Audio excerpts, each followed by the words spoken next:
જીપીએસસીમાં આ પ્રકારના ક્વેશ્ચન આપણને બહુ ઓછા જોવા મળે, પણ આ વખતે એસટીઆઈના પેપરમાં સતત જે છે 2 થી 3 ક્વેશ્ચન નિમણૂકના પૂછાયા છે. તો આપણે બધા પ્રશ્નોની ચર્ચા કરીએ. તો પહેલો પ્રશ્ન તો છે કે ભારતના નિયંત્રક મહાલેખા પરીક્ષક તરીકે તાજેતરમાં કોની નવીન નિમણૂક કરવામાં આવી છે?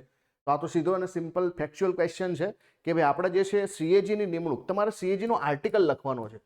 સીએજીની નિમણૂક જે છે કયા આર્ટિકલ મુજબ થાય છે, અને જે છે તમને બધાને ખબર છે કે રાષ્ટ્રપતિ એમની નિમણૂક કરે છે. તો એમની ટર્મ્સ કેટલી હોય છે, કેટલો કાર્યકાળ હોય છે, અને તમારે કમેન્ટ કરવાની છે.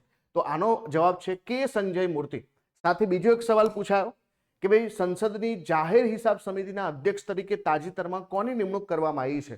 તો સંસદની જાહેર હિસાબ સમિતિ એટલે કે પબ્લિક એકાઉન્ટ કમિટી વિશે પૂછવામાં આવ્યું છે. અને પબ્લિક એકાઉન્ટ કમિટી તરીકે ની અંદર જે છે જાહેર હિસાબ સમિતિના અધ્યક્ષ તરીકે જે છે કેસી વેણુગોપાલની પસંદગી કરવામાં આવી છે. કોની? કેસી વેણુગોપાલ. બીજી એક જે છે નાણાકીય સમિતિ હોય છે, જેને આપણે શું કહીએ છીએ ભાઈ? જેને આપણે કહીએ છીએ એસ્ટિમેટ કમિટી. તો એસ્ટિમેટ કમિટીમાં જે છે કેટલા સભ્યો હોય છે, કોઈ કહી શકે? અને સાથે એક બીજો સવાલ પણ તમને પૂછી જ લઉં કે હાલમાં જે છે વર્તમાનમાં આરબીઆઈના નવા ગવર્નર તરીકે કોની નિમણૂક કરવામાં આવી છે? તો આટલી કમેન્ટ તમારે કરવાની છે. ઓકે.